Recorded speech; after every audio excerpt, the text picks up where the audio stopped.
ভারত পাকিস্তান উত্তেজনা প্রশমনের বার্তা নিয়ে ইসলামাবাদ সফর করছেন ইরানের পররাষ্ট্রমন্ত্রী আব্বাস আরাকচি। চলমান যুদ্ধ পরিস্থিতিতে দুই দেশকে আলোচনায় বসার আহ্বান জানিয়েছেন তিনি। আগামী ৭ মে ভারত সফরেও যাবেন ইরানের এই পররাষ্ট্রমন্ত্রী।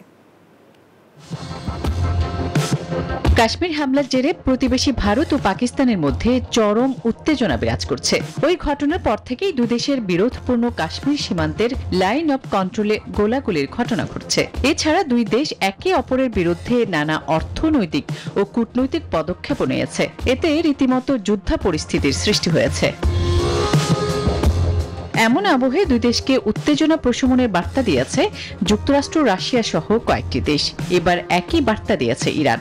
ইসলামাবাদ সফর করে পাকিস্তানকে ভারতের সঙ্গে আলোচনা করে চলমান সংকট নিরসনের আহ্বান জানিয়েছেন ইরানের পররাষ্ট্রমন্ত্রী আব্বাস আরাকচি।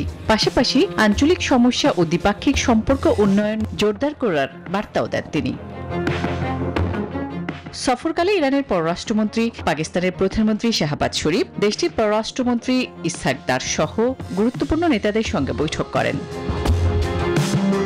পাকিস্তান থেকে আবার ইরান ফিরে যাবেন আব্বাস আরাকচি। সেখান থেকে আগামী ৭ মে ২ দিনের সফরে দিল্লি যাবেন তিনি। আসমা তুলি, নিউজ 24।